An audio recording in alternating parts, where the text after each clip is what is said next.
Mi Padre, Jesús de Nazaret, y mi princesa María Magdalena, saludan tu espíritu, saludan tu alma. Yo te saludo. Buenos días. Mi nombre, Luciani. Hoy conocerás los misterios que yacen en la primera logia moderna, la logia de los masones.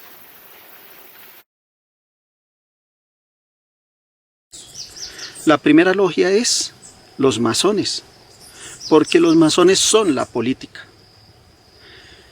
Son los principales. El poder en el año 325 estaba en manos del emperador Constantino el Grande. Y ese emperador no se destacó por ser noble o humilde. Él era imponente, soberbio y totalitario. Se consideró un soberano y un monarca. Sobre su cabeza y su corona no existían seres supremos, dioses o individuos que lo hicieran ver pequeño o inferior a él. Un emperador es un emperador, aquí y en el otro lado. La providencia me lo otorgó y nadie me lo puede quitar.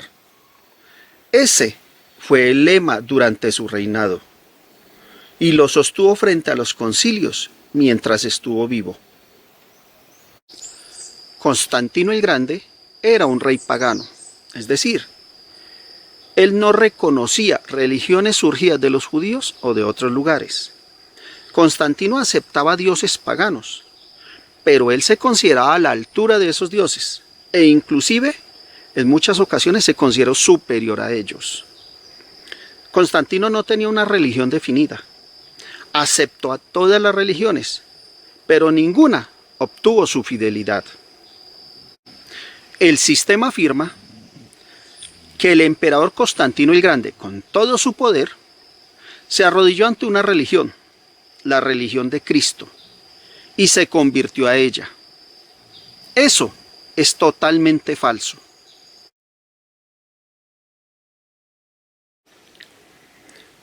Constantino no solo aceptó a la iglesia de Pablo, porque así era como se conocía en ese tiempo, la iglesia de Pablo, sino que aceptó a todas las iglesias y religiones. Su exigencia o condición para aceptarlas era no protestar frente a los impuestos y reconocerlo a él como soberano sobre todos, humanos y dioses. Esa es la razón por la cual la iglesia de Pablo impuso a sus seguidores un lema: al César hay que darle lo del César y a Dios lo de Dios. Recuerda, todo tiene un sentido y una lógica, y el sentido y la lógica de ese lema es reconocer el poder y la soberanía del emperador Constantino sobre la iglesia de Roma.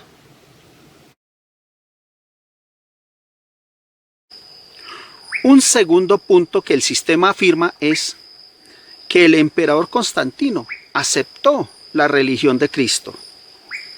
Esa afirmación es falsa, porque antes del primer concilio no existía la religión de Cristo, existía la iglesia de Pablo. ¿Cómo? ¿Pablo llegó a tener su iglesia?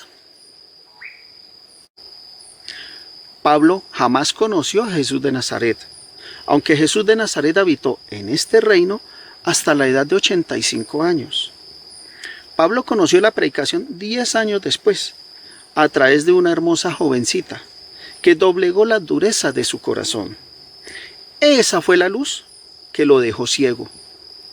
La mujer, el deseo por una hermosa mujer. ¿Cuántos quedan ciegos por una hermosa mujer?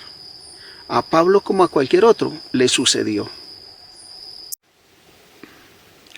Jesús de Nazaret no dejó una religión o una iglesia instituida, porque la finalidad fue hacer libre el ser humano. Pero Pablo tenía una educación religiosa y no podía concebir la predicación sin religión. De ahí surge la finalidad de Pablo: reunir a todos alrededor de una iglesia, la iglesia de Pablo, y controlar todo el poder para esa iglesia. Para Constantino, la iglesia de Pablo no era diferente a las otras religiones e iglesias.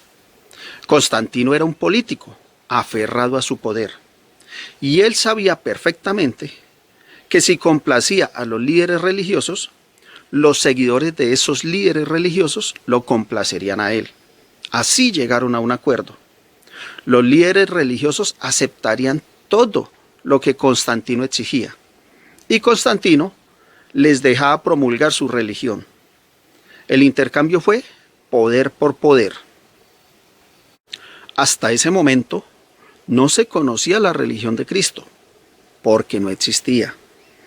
Existía la iglesia de Pablo y la predicación de Jesús de Nazaret y la princesa.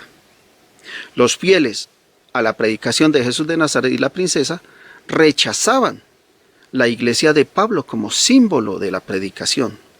Ellos se mantenían firmes en su visión de ser libres, a través del deseo y la sabiduría. Los seguidores de la iglesia de Pablo insistían en conformar una institución que tuviera poder y dominio sobre las creencias de todos los seres humanos.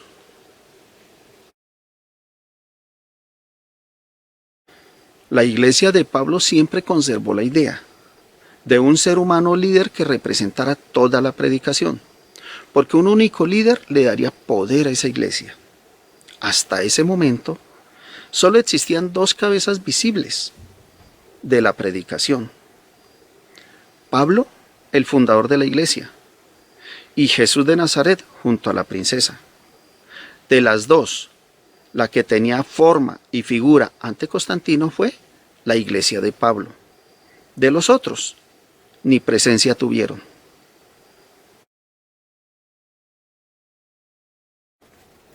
Para que Constantino realizara el primer concilio, porque él fue el que lo realizó, no fue necesario un milagro, ni que sucedieran cosas extrañas en el cielo. Simplemente, no se movía una aguja en su imperio sin que él lo presidiera. Y bastó con el hecho que los líderes de la iglesia de Pablo presentaran a los seguidores de la predicación de Jesús de Nazaret y la princesa como enemigos del emperador, porque predicaban sobre la existencia de un ser superior al emperador. Ese ser superior al emperador es el Espíritu Universal. Con ese argumento y en ese instante, la iglesia de Pablo se robó toda la atención del emperador Constantino y se unieron para dar fin a esa herejía. Eliminar y destruir el Espíritu Universal y con él la predicación, ese fue el real motivo del surgimiento del primer concilio, el concilio de Nicea, y la razón por la cual el emperador Constantino le prestó especial atención a ese grupo por encima de las otras iglesias, y realizaron un acuerdo. El emperador Constantino reconocería a la iglesia de Pablo como la iglesia legalmente instituida, y la iglesia de Pablo reconocería al emperador Constantino como su salvador por siempre.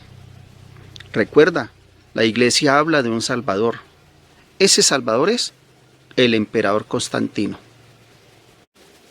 Desde luego, Pablo en el momento de ese acuerdo ya no existía, pero dejó sembrada la semilla, que en una forma perversa surgió, incitando al inicio de la masacre de los discípulos de Jesús de Nazaret y la princesa. ¿Cómo sucedió tal evento? El emperador Constantino exigió que los líderes de esa herejía debían ser entregados y eliminados. Así se eliminaría ese espíritu universal. La iglesia de Pablo, comprometida con el emperador y conociendo a esos líderes, en una forma astuta y perversa, se ofreció a complacer a su nuevo y recién adoptado Dios Todopoderoso. La iglesia de Pablo utilizó sus artimañas y convencieron a los guías de la predicación de Jesús de Nazaret y la princesa para que se presentaran ante el emperador Constantino, con el pretexto que el emperador Constantino deseaba convertirse en un discípulo de Jesús de Nazaret y proclamaría la predicación para que todos llegasen a ser libres.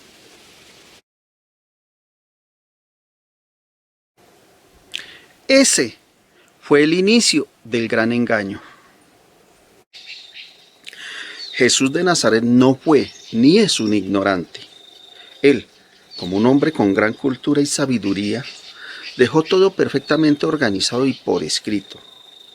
Comprendió y comprende que los legados verbales distan mucho de la realidad y terminan perdidos en una imaginación fantasiosa, en la cual el ser humano termina esclavizado y engañado por su propia ignorancia. Así se iniciaron las cruzadas y el exterminio de los discípulos de Jesús de Nazaret y la princesa, por ser herejes, y por reconocer y servir al Espíritu Universal. En aquel tiempo, solo se podía reconocer y servirle al emperador, y los dioses de todas las religiones tenían que reconocerlo y servirle. Pero la iglesia de Pablo fue más allá, y complacida le entregó toda su grandeza.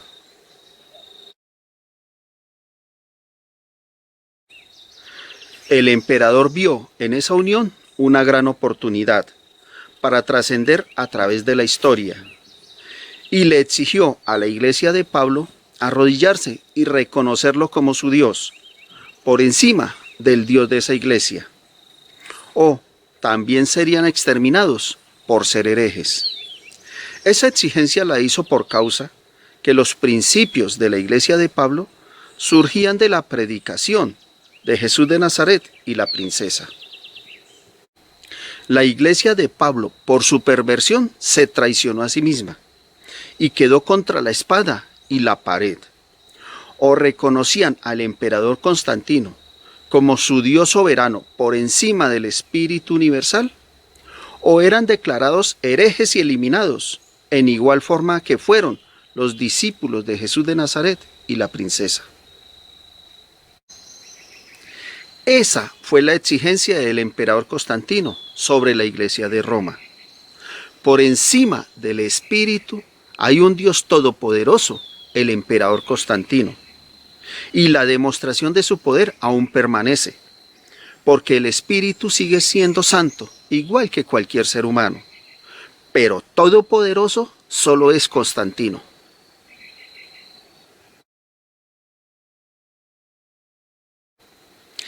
Ese fue el acuerdo a través del cual el Espíritu Universal desapareció de la vida del ser humano y quedó solo el Espíritu, que posteriormente pasó a ser propiedad de la Iglesia de Roma y fue designado Espíritu Santo. Y es el Espíritu Santo porque está a la altura de cualquier ser humano designado santo y por debajo del poder del Dios Todopoderoso, Constantino. De esa exigencia y esa imposición surgió el Padre Celestial, o Dios Padre Todopoderoso, un ser humano de barba blanca, vestiduras de seda luminosas, decorado con oro y sentado sobre un gran trono, reinando sobre todo lo existente, y todos los seres humanos arrodillados ante él, sirviéndole, alabándolo, adorándolo y cantando sus cánticos. Esa figura de ese Dios Padre es la figura de un emperador terrenal, y ese emperador es Constantino, porque un emperador terrenal no conoce más, solo subyuga al ser humano y se siente complacido. ¿Y cómo se realizó tal engaño? El emperador Constantino, lejos de ser un tonto, condicionó a la iglesia de Pablo a hacer el reconocimiento público de su soberanía, por encima del Dios de la iglesia de Pablo. Y la iglesia de Pablo no tuvo opción. De ahí, de esa exigencia surgió el símbolo niceo de fe del concilio. Ese símbolo y ese concilio reconoce abiertamente a un solo Dios Padre Todopoderoso. Al referirse a un Padre, hace referencia a un ser humano, el emperador Constantino, y a un hijo de ese Dios, engendrado del Padre, no creado, es decir, surgido del emperador. Y lo que surgió del emperador fue el Cristo.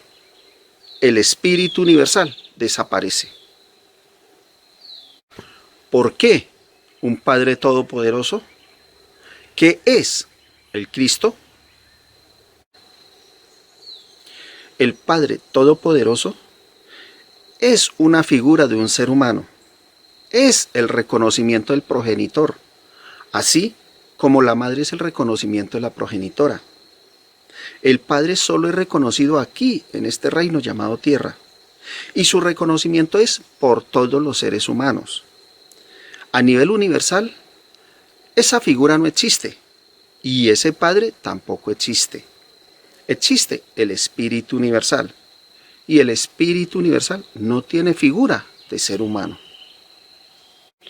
En capítulos anteriores se te explicó que el fundamento que origina y desarrolla las logias es el ser humano, y su ser supremo es su fundador. Si ese fundador ya ha fallecido, entonces esa logia tiene dos seres supremos: el fundador fallecido y el líder que vive y es elegido para gobernar.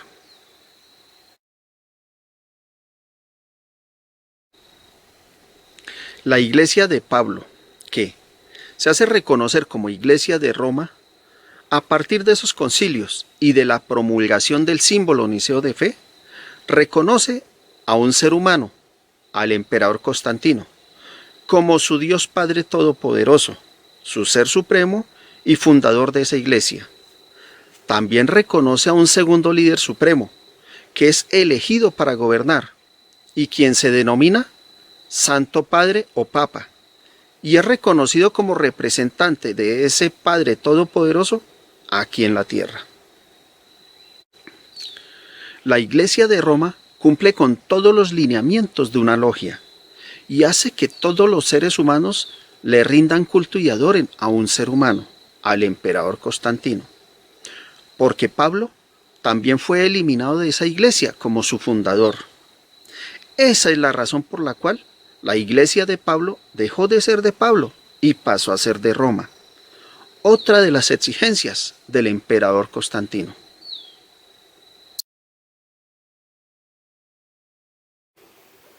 ¿Cómo surgió el Cristo?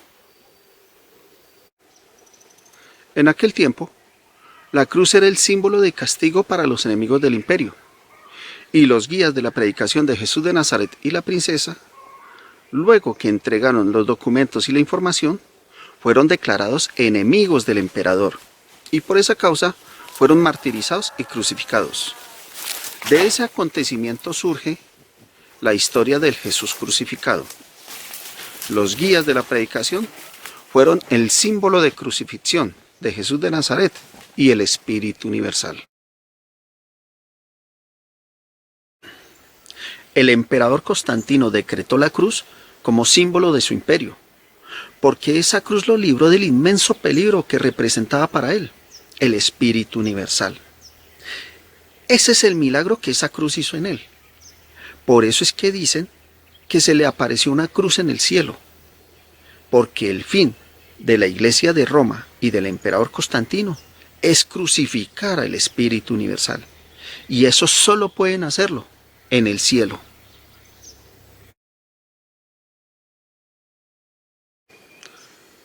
La cruz es más que dos simples maderos sobre los que se asesina a un ser humano. La cruz, para el emperador Constantino y para la Iglesia de Roma, tienen una simbología expresa que surgió también en ese concilio de Nicea.